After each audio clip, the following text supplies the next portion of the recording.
जय माता दी। प्रिय श्रोताओं, आज की कथा में आप सभी का हार्दिक स्वागत है और आज हम सब सुनने जा रहे हैं माँ दुर्गा के नव दुर्गा स्वरूपों में से दूसरे दिव्य स्वरूप माँ ब्रह्मचारिणी की अत्यंत पावन, प्रेरणादायी और तपस्या से परिपूर्ण कथा। नवरात्रि के दूसरे दिन माँ ब्रह्मचारिणी की पूजा अर्चना विशेष रूप से की जाती है। मान्यता है कि जो भक्त सच्चे मन और श्रद्धा से माँ ब्रह्मचारिणी का स्मरण और वंदन करते हैं, उनके जीवन में तप, त्याग, धैर्य, संयम और सदाचार की शक्ति स्वतः ही बढ़ने लगती है।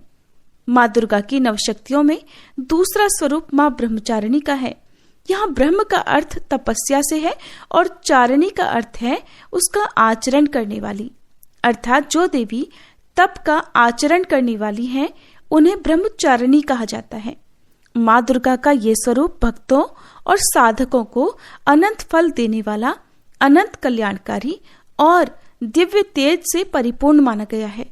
इनकी उपासना आराधना करने से तप, त्याग, वैराग्य, सदाचार और संयम की वृद्धि होती है और जीवन में आत्मबल तथा धैर्य का संचार होता है।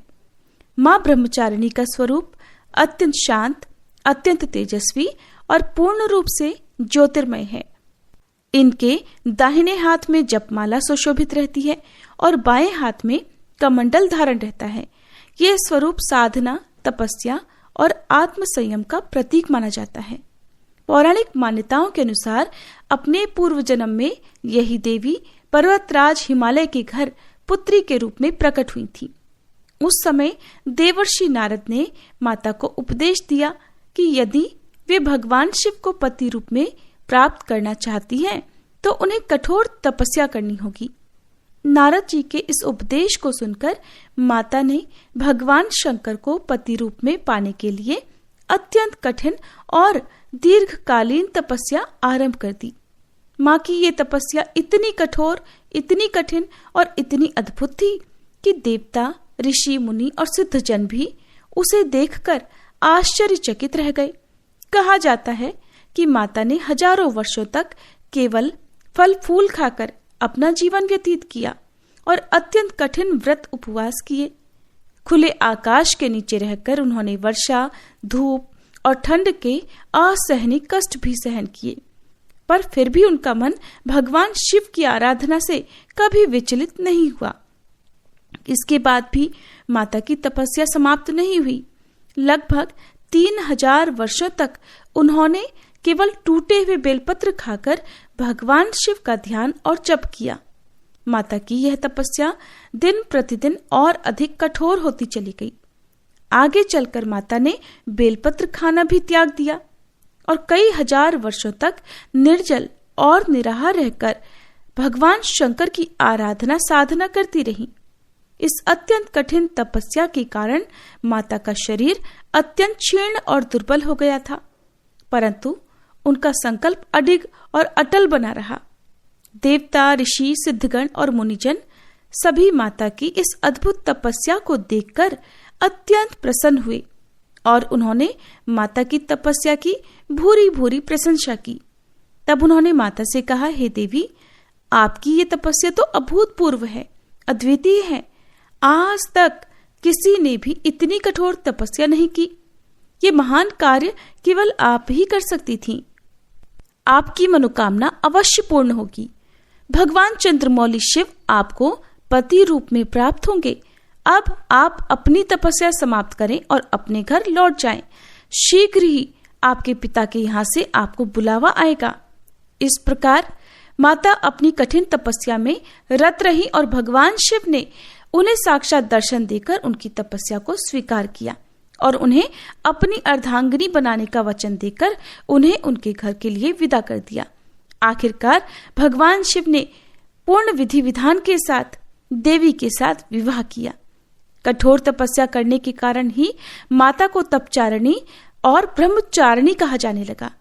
माँ ब्रह्मचारिणी की इस पावन कथा का सार ये है कि जीवन में चाहे कितनी भी कठिनाइयां आए, कितने भी संघर्ष आए, हमें कभी भी अपने लक्ष्य और अपने विश्वास से विचलित नहीं होना चाहिए। धैर्य, संयम और भक्ति से किया गया प्रयास अवश्य सफल होता है।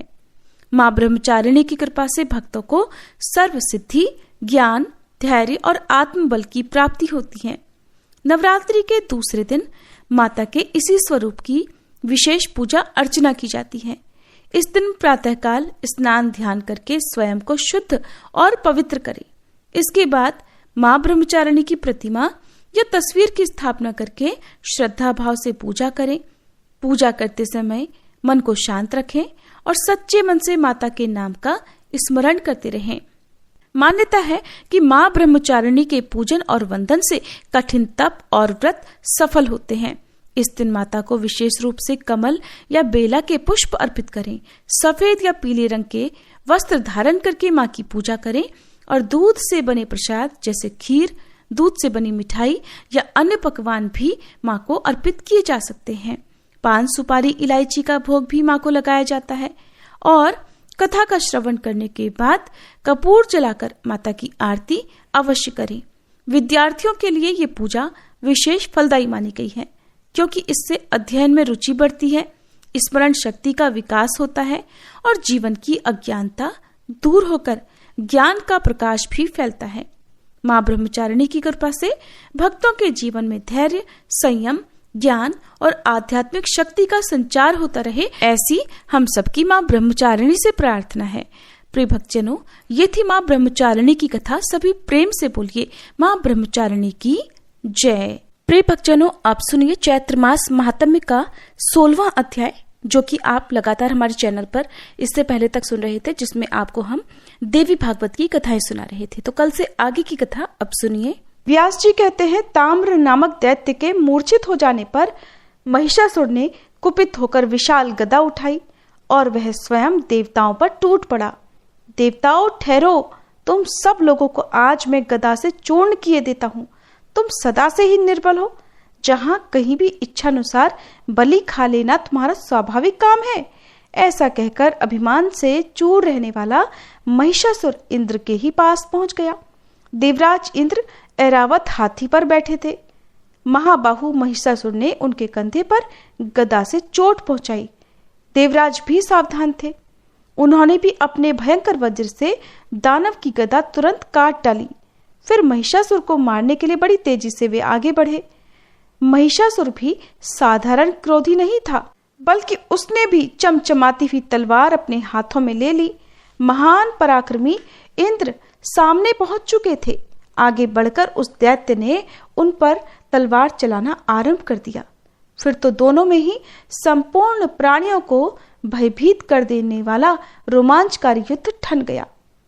तरह तरह के आयुधों का प्रयोग करके वे लड़ रहे थे। उस समय शंबरासुर ने एक ऐसी माया का आविष्कार किया था जिसमें संपूर्ण जगत को ही नष्ट कर देने की शक्ति थी, तथा मुनि भी जिसके चक्कर में पड़ जाते थे। महिषासुर ने शीघ्रतापूर्वक उसी माया का ही प्रयोग कर दिया और उस विचित्र माया के प्रभाव से वहां एक साथ ही करोड़ों महिषासुर प्रकट हो गए। रूप और पराक्रम में सभी एक समान दिखाई देते थे। सबकी भुजाएं आयुधों से अलंकृत थीं और वे देवताओं की सेना पर प्रहार कर रहे थे। ऐसी स्थिति में दैत्य द्वारा रची गई उस मोहकारी माया की भीषण रचना देखकर इंद्र के मन में भय के कारण अत्यंत घबराहट उत्पन्न हो गई। वरुण, कुबेर, यमराज, अग्नि, सूर्य और चंद्रमा, इन सब के मन में महान त्रास छा गया। अपनी विचार शक्ति खोकर ये सभी देवता वहां से भाग चले। तब उन्होंने दूर जाकर श्री ब्रह्मा, विष्णु और शंकर जी का चिंतन किया। स्मरण करते ही वे देवताओं के पास आ गए। हंस, गरुड़ और बलिवर्द पर वे बैठे हुए थे। देवताओं की रक्षा करने के लिए उन्होंने हाथ में श्रेष्ठ आयुध ले रखे थे। मोह उत्पन्न करने वाली उस आसुरी माया को देखकर भगवान विष्णु ने अपना प्रज्वलित सुदर्शन चक्र चलाया। उस चक्र के प्रचंड तेज से माया की सारी रचना समाप्त हो गई। उस समय सृष्टि, स्थिति एवं संहार के अधिष्ठाता प्रधान देवता वहां उपस्थित थे। महिषासुर ने उन्हें देखकर युद्ध की अभिलाषा से परिघ उठा लिया और बड़ी तेजी से आगे बढ़ा। महान बलशाली महिषासुर, उसका सेनाध्यक्ष चिक्षुर, उग्रास्य, उग्रवीर, असिलोमा, त्रिनेत्र, वाशकल और अंधक, ये दानव तथा इनके अलावा भी बहुत से दैत्य युद्ध करने के विचार से निकल पड़े। सभी कवच पहने हुए थे, भुजाएं धनुष से सुशोभित थी। वे मतवाले होकर रथ पर बैठे हुए थे। उन्होंने संपूर्ण देवताओं को इस प्रकार घेर लिया मानो सियार सुकोमल बछड़ों को घेर कर खड़े हो जाते हैं। इसके बाद तो वे समस्त दानव मदांध होकर देवताओं पर बाण बरसाने लगे। देवताओं द्वारा भी उसी प्रकार की बाण वर्षा आरंभ हो गई। एक दूसरे को मारने के लिए सब पर्याप्त प्रयास कर रहे थे। इसके बाद भगवान विष्णु के तथा शंकर जी के साथ महिषासुर और उसके पक्ष के दानवों का बड़ा भीषण युद्ध हुआ और कुछ समय के बाद सर्व के भगवान विष्णु, शंकर जी तथा ब्रह्मा जी अपने अपने लोक को वापस लौट गए। महाबली इंद्र हाथ में वज्र लेकर युद्ध के मैदान में डटे हुए थे। वरुण हाथ में शक्ति लेकर युद्ध में देवराज का साथ दे रहे थे। यमराज भी दंड लेकर युद्ध करने में लगे रहे। युद्ध के लिए उनके मन में निश्चित विचार हो गया था। नक्षत्रों के नायक चंद्रमा और भगवान सूर्य एक साथ वहां पधारे। दोनों एक साथ होकर युद्ध करने के लिए खड़े हो गए। दैत्यवर महिषासुर को देखकर लड़ने के लिए वे मन में पक्की धारणा बना चुके थे। इतने में ही दानवी सेना सामने पहुंच गई। प्रत्येक सैनिक क्रोध में भरकर बाण बरसाने में तत्पर था और वे बाण ऐसे लग रहे थे मानो क्रूर सांप हो। सेना के बीच वह दानवराज भैंसे के रूप में उपस्थित था। दोनों दल के सैनिकों द्वारा भीषण गर्जना आरंभ हो गई और देवताओं तथा दानवों की सेना में अत्यंत भयंकर संग्राम मच गया। उस समय उनके धनुष टंकारने और ताल ठोकने से ऐसी आवाजें निकल रही थी मानो मेघ गरज रहे हों। महाबली महिषासुर अभिमान में चूर था। उसने सींगों से पर्वत के शिखरों को फेंकना आरंभ कर दिया। उसके फेंके हुए पत्थरों से देवता घायल हो गए। वह दैत्य बड़ा ही अद्भुत प्राणी था। उसके सर्वांग में क्रोध छाया हुआ था।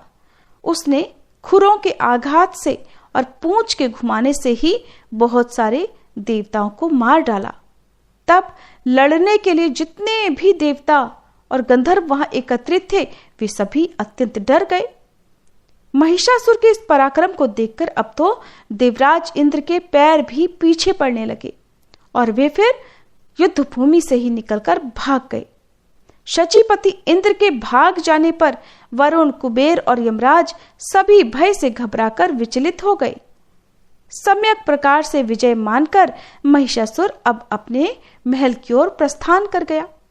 महिषासुर ने देवराज इंद्र के ऐरावत हाथी और कामधेनु गऊ, उच्च श्रवा घोड़ा को अपने अधिकार में कर लिया। फिर उसके मन में आया कि सेना को साथ लेकर मैं इसी समय स्वर्ग पर भी चढ़ाई कर दूं। उस समय देवता लोग भय से कातर होकर इधर उधर छिपे हुए थे। देव सदन खाली पड़ा हुआ था। महिषासुर ने तुरंत वहां पहुंचकर अपना पूरा अधिकार जमा लिया। उसने स्वयं देवराज के दिव्य आसन पर बैठने की व्यवस्था कर ली। देवताओं के स्थानों पर दानवों के बैठने का प्रबंध कर दिया गया। इस प्रकार पूरे 100 वर्षों तक अत्यंत भयंकर युद्ध करने के बाद महाभिमानी महिषासुर इंद्र का पद प्राप्त करने में सफल हो गया। उसके इस भीषण प्रयत्न से संपूर्ण देवता स्वर्ग छोड़कर पर्वत की गुफाओं में वर्षों तक भटकते रहे। इस भयानक स्थिति में उन्हें महान दुख क्लेश भोगने पड़े। राजन, निरंतर दुख सहने से जब देवताओं का साहस टूट गया तब वे सभी एकत्र होकर ब्रह्मा जी की शरण में पुनः गए, क्योंकि प्रजा का सारा भार चतुर्मुख ब्रह्मा जी पर ही रहता है। उनका रूप राजसिक है। उस समय कमल के आसन पर विराजमान होकर वे वेद का निर्माण कर रहे थे। उन्हीं के विग्रह से प्रकट हुए मरीचि आदि प्रमुख मुनिगण, जो संपूर्ण वेदों के पारगामी और शांत स्वभाव हैं, सेवा में प्रस्तुत थे। सिद्ध, चारण, गंधर्व, किन्नर, पन्नग और उरग सब के सब उन देवाधिदेव जगत गुरु की स्तुति में संलग्न थे। देवता बोले, संपूर्ण दुख दूर करने वाले पद्मयोनि ब्रह्मा जी, इस समय सभी देवता संग्राम में दानवराज महिषासुर से परास्त होकर पर्वत की गुफाओं में कालक्षेप कर रहे हैं। स्थानच्युत होने के कारण उन्हें महान कष्ट भोगना पड़ रहा है। हमारी ऐसी दयनीय दशा देखकर भी आप दया नहीं करते, ये कैसी विचित्र बात है। सैकड़ों अपराध करके भी अपनी शरण में आए हुए पुत्रों को क्या निर्लोभी पिता त्याग कर उनका अधोगति में पड़े रहना स्वीकार कर सकता है? बिल्कुल नहीं। आज दैत्यों के सताए जाने पर हम समस्त देवता दीनता पूर्वक आपकी शरण में आए हुए हैं और अब भी आपकी उपेक्षा दृष्टि हो रही है। इस समय महिषासुर स्वर्ग और भूमि मंडल का राज्य भोग रहा है। ब्राह्मणों द्वारा यज्ञों में सर्वोत्तम भाग उसी को मिलता है। देव वृक्षों में श्रेष्ठ पारिजात के पुष्प उसे सेवन के लिए सुलभ हैं। यहाँ तक कि वह नीच समुद्र की अटूट निधि कामधेनु गऊ से भी स्वयं लाभ उठा रहा है। देवेश, हम कहाँ तक वर्णन करें, आप तो सर्व ज्ञान संपन्न हैं। महिषासुर का सारा वृतांत आपको विदित ही है। इसलिए प्रभु, हम सभी आपके चरणों में मस्तक झुकाए हैं। विभो, महिषासुर अवश्य ही महान नीच है। उसके द्वारा निरंतर घृणित कार्य होते रहे हैं। तरह तरह के निंदित कर्मों में वह निरत है। जहां कहीं भी देवता जाते हैं वो वहीं पहुंचकर उन्हें कष्ट पहुंचाता रहता है। देवेश, हम सब देवताओं के तो आप ही रक्षक हैं। हमें कल्याण के भागी बनाने की कृपा करें। आप संपूर्ण देवताओं में श्रेष्ठ हैं। सबकी सृष्टि आप पर निर्भर है। आप आदि पुरुष और मंगलमय हैं। आप में अनंत तेज निहित है। सबको शांति प्रदान करना आपका स्वभाव ही तो है। हम सभी देवता प्रज्वलित दावानल जैसे संताप से संतप्त हैं। यदि आप हमारे शरण नहीं बनते तो भला आप जैसे सर्वसमर्थ प्रभु को छोड़कर हम दूसरे किसकी शरण में जाएं? व्यास जी कहते हैं, इस प्रकार स्तुति करके संपूर्ण देवता हाथ जोड़कर प्रजापति ब्रह्मा जी को प्रणाम करने लगे। उनके मुख पर अत्यंत उदासी छाई हुई थी। उस समय उन्हें अपार पीड़ा का अनुभव हो रहा था। उन्हें दुखी देखकर लोक पितामह ब्रह्मा जी मधुर वाणी में मानो देवताओं को सुख पहुंचाते हुए से कहने लगे। ब्रह्मा जी बोले, देवताओं, मैं क्या करूं? महिषासुर को वर का अभिमान है। उसे कोई स्त्री ही मार सकती है, पुरुष नहीं मार सकते। अब बताइए, ऐसी स्थिति में मैं भला कर ही क्या सकता हूं? अतः देवताओं, हम सब लोग श्रेष्ठ पर्वत कैलाश पर चलें। वह संपूर्ण कार्यों के विशेषज्ञ भगवान शंकर विराजमान हैं। उन्हें अपना अगुआ बनाकर हम लोग उस वैकुंठ में चलें जहां भगवान विष्णु रहते हैं। उनसे मिलकर देवताओं के कार्य के विषय में विशेष रूप से विचार किया जाएगा। इस प्रकार कहकर ब्रह्मा जी हंस पर बैठे और देवताओं को साथ लेकर कैलाश की ओर चल पड़े। ब्रह्मा जी के पहुंचने के पहले ही ध्यान द्वारा उनके आगमन की सूचना भगवान शंकर जी को मिल गई थी। ब्रह्मा जी देवताओं के साथ आ रहे हैं ये जानकर वे अपने भवन से ही बाहर निकल आए। दोनों महानुभावों का साक्षात्कार हुआ। परस्पर एक दूसरे को प्रणाम और आशीर्वाद होने लगा। सभी देवताओं ने शंकर जी के चरणों में मस्तक झुकाया। दोनों महानुभाव प्रसन्नता पूर्वक मिले। गिरिजापति भगवान शंकर ने सभी देवताओं को बैठने के लिए अलग अलग आसन दिए। देवताओं के आसनों पर विराजने के बाद भगवान शंकर भी अपने आसन पर बैठे। ब्रह्मा जी से कुशल पूछने के बाद देवताओं के कैलाश पर आने का कारण पूछा। भगवान शंकर ने पूछा, ब्रह्मा जी, किस प्रयोजन से आपने इंद्र प्रभृति संपूर्ण देवताओं को साथ लेकर यहाँ पधारने का कष्ट किया है? महाभाग, आपके आने का क्या कारण है, अवश्य बताइए। ब्रह्मा जी बोले, सुरेश, स्वर्ग में निवास करने वाले इंद्रादि समस्त देवताओं को महिषासुर महान क्लेश पहुंचा रहा है। आप तो अंतर्यामी हैं, आपसे कुछ भी छिपा नहीं है प्रभु। उसी के भय से डरकर ये बेचारे पर्वतों की खोह में घूम रहे हैं। महिषासुर तथा अन्य भी बहुत से दैत्य देवताओं से शत्रुता ठाने हुए हैं। इस समय यज्ञ में उन्हीं को भाग मिल रहा है। अतः उनसे पीड़ित होकर ये सभी लोकपाल आपकी शरण में आए हैं। शंभो, आपके भवन पर इसी गुरुतर कार्य को करने के लिए मेरे साथ इन देवताओं का भी आना हुआ है। सुरेश्वर, अब इनके कार्य के विषय में आपको जो उचित जान पड़े वैसी ही व्यवस्था करने की कृपा कीजिए, क्योंकि भूत भावन संपूर्ण देवताओं के कार्य का भार आप पर ही है। व्यास जी कहते हैं, ब्रह्मा जी के वचन सुनकर भगवान शंकर का मुखमंडल मुस्कान से भर गया। अत्यंत मधुर वाणी में वे ब्रह्मा जी से कहने लगे, विभो, ये आपकी ही तो करामात है, आपने ही तो इसे वरदान दे रखा है। अब भला इससे बढ़कर देवताओं के लिए अनिष्टप्रद कार्य और क्या हो सकता है। आपके दिए हुए वरदान के प्रभाव से ही तो महिषासुर में ऐसी असीम शक्ति आ गई है और वो सभी देवताओं को भयभीत किए रहता है।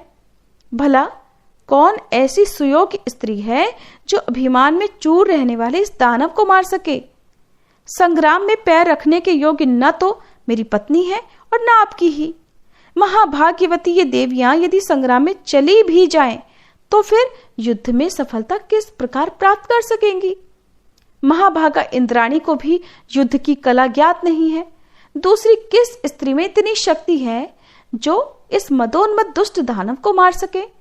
इसलिए मेरे मन में यह विचार उठता है कि हम लोग इसी क्षण भगवान विष्णु के पास चलें और उनकी स्तुति करके देवताओं का कार्य सिद्ध करने के लिए उन्हीं को बार बार प्रेरित किया जाए, क्योंकि संपूर्ण कार्यों को सिद्ध करने वाले बुद्धिमानों में सर्वप्रथम उन्हीं का तो स्थान है। उनसे मिलकर ही कार्य के संबंध में विचार करना उचित होगा। वे किसी प्रपंच से अथवा बुद्धि से कार्य सिद्ध होने का कोई न कोई समाधान प्रस्तुत कर ही देंगे। व्यास जी कहते हैं, भगवान शंकर की इस प्रकार की बातें सुनकर ब्रह्मा प्रभृति संपूर्ण प्रधान देवताओं ने उसका अनुमोदन किया। फिर तुरंत जाने के लिए वे सब लोग उठ खड़े हुए। भगवान शंकर ने भी साथ दिया। अपने अपने वाहनों पर सवार होकर वे वैकुंठ को चल पड़े। उस समय कार्य में सफलता की सूचना देने वाले अनेकों शुभ शकुन उन्होंने देखे। शुभ की सूचना देने वाला कल्याणमय वायु उत्तम गंध फैलाता हुआ बहने लगा। रास्ते में जाते समय जहां तहां पवित्र पक्षी उत्तम बोली बोलते हुए मिले। आकाश निर्मल हो गया, दिशाएं स्वच्छ हो गई। इस प्रकार देवताओं के यात्रा काल में मानो सभी शुभ योग सुलभ हो गए हों। प्रिय श्रोताओं, इसके बाद आगे जो कुछ भी हुआ उसका वृत्तांत आप सभी अगले अध्याय में जरूर सुनिएगा। आइए अब हम सभी मिलकर प्रेम से माँ दुर्गे की आरती गाएं। जय अम्बे गौरी मैया, जय श्यामा गौरी, तुमको निश दिन ध्यावत, मैया जी को सब दिन मनावत, हरि ब्रह्मा शिवरी। जय अम्बे गौरी, मांग सिंदूर विराजत, टीको मृग मद को, मैया टीको मृग मद को, उज्ज्वल से दो नैना, निर्मल से दो नैना, चंद्र वदननी को। जय अम्बे गौरी, कनक समान कलेवर, रक्तांबर राजे, मैया रक्तांबर राजे, रक्त पुष्प गलमाला, लाल पुष्प गलमाला, कंठन पर साजे। जय अम्बे गौरी, के हरिवाहन राजत, खड्ग खपर धारी, मैया खड्ग खपर धारी, सुर नर मुनि जन सेवत, सुर नर मुनि जन सेवत, तिनके दुख हारी।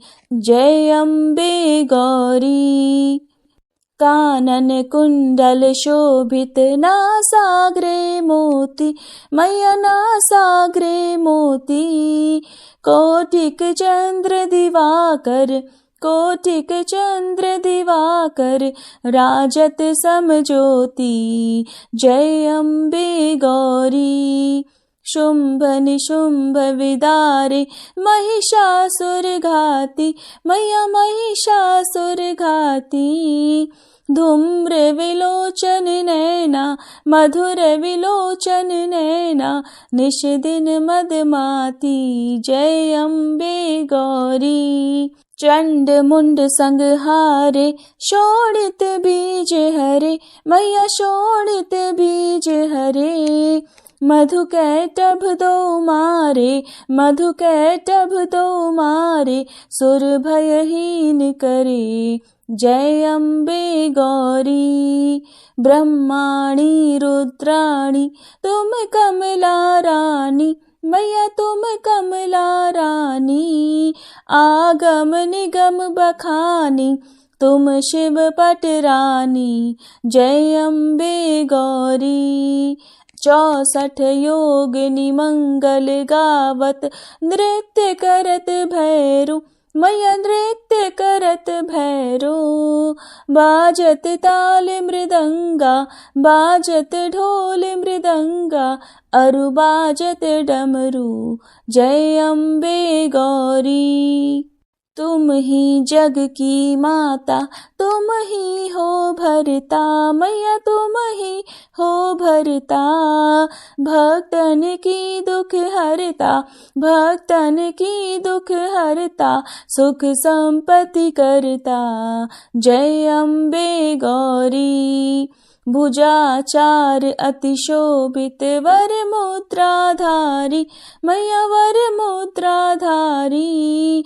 मन वांछित फल पावत, मन इच्छा फल पावत, सेवत नर नारी, जय अम्बे गौरी। कंचन थाल विराजत, अगर कपूर बाती, मैया अगर कपूर बाती। श्रीमाल के तुम्हें राजत, श्रीमाल के तुम्हें राजत, कोटि रतन ज्योति, जय अम्बे गौरी। श्री अम्बे जी की आरती जो कोई नर गावे, मैया जो कोई नर गावे। कहते शिवानंद स्वामी, रटत भोलानंद स्वामी, सुख संपत्ति पावे, जय अम्बे गौरी। जय अम्बे गौरी, मैया जय श्यामा गौरी।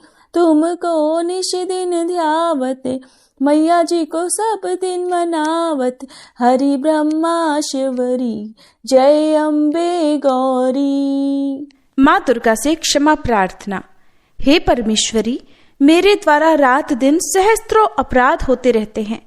अपनी भक्त समझकर मेरे उन अपराधों को आप कृपा पूर्वक क्षमा करो। हे परमेश्वरी, मैं आह्वान करना नहीं जानती, विसर्जन करना नहीं जानती तथा पूजा करने का ढंग भी नहीं जानती, मुझे क्षमा करो। हे देवी, हे सुरेश्वरी, मैंने जो मंत्रहीन, क्रियाहीन और भक्तिहीन पूजन किया है वह सब आपकी कृपा से पूर्ण हो। सैकड़ों अपराध करके भी जो आपकी शरण में जय जगदम्बे कहकर पुकारता है उसे वह गति प्राप्त होती है जो ब्रह्मादि देवताओं के लिए भी सुलभ नहीं है। हे जगदम्बिके, मैं अपराधी हूँ किंतु आपकी शरण में आई हूँ। इस समय दया की पात्र हूँ, आप जैसा चाहो करो। देवी परमेश्वरी, अज्ञान से, भूल से अथवा बुद्धि भ्रांत होने के कारण मैंने जो कुछ भी कम या अधिक कर दिया हो वह सब क्षमा करो और प्रसन्न हो।